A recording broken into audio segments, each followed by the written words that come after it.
Today I'm going to show you how to extract your information from the marketplace after you've placed your annual buy. And to do this, I'm going to log into our demo site so you can see it as a school district would.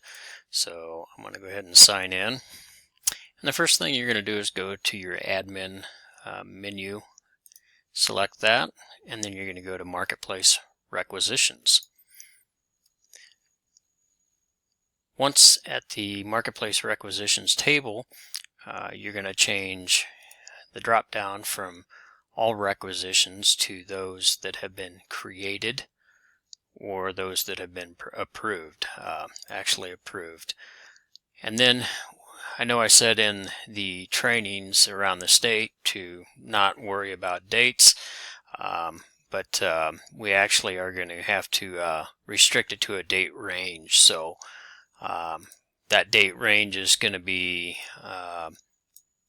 February 1st or actually January 31st. We'll go with that. That way no orders of 2017,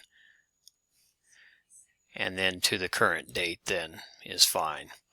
But then we're also going to apply the filter that we talked about in training, and that filter is tied to the contract, and that's why we must use the date range. Otherwise we would get last year's also, even if we put in 2017.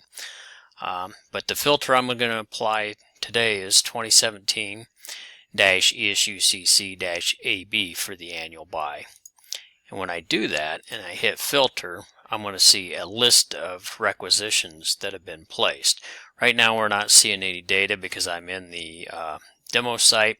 So I'm going to jump over to our marketplace and show you what it looks like in the live site as myself when I actually run this and do it again for you. So I'm going to go over to my production site. I'm going to go to admin, and it looks a little bit different from my end, but I'm going to scroll down and select requisitions. It's marketplace requisitions for you, but at this point it's mainly the same. So then I'm going to come in here and I'm going to say those that have been approved, date range of 1/31/2017.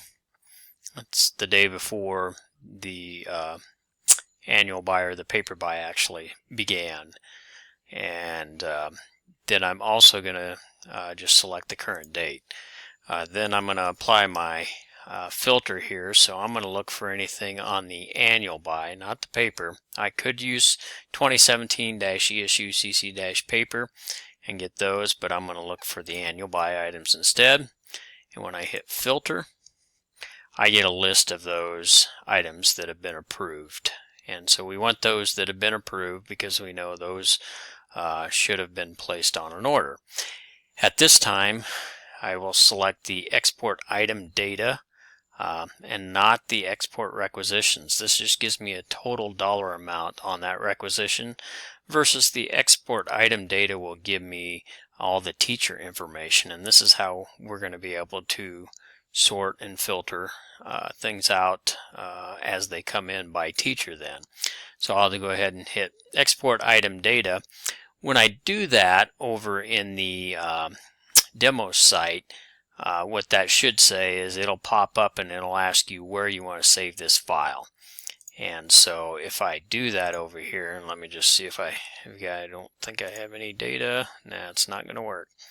And so to give you an idea, we're just going to do anything back to the beginning of time here and filter. And then I've got a list. And so then I can export this item data. And I'm going to save this. It's going to pop up like this, and it's going to ask me how I want to save it in as a CSV file. I'll go ahead and save it in a temp directory for these purposes. You'll want to save this in a folder that you can navigate to and find the file for. And we'll probably want to save this in a format that with a name that we know what it means. So 2017,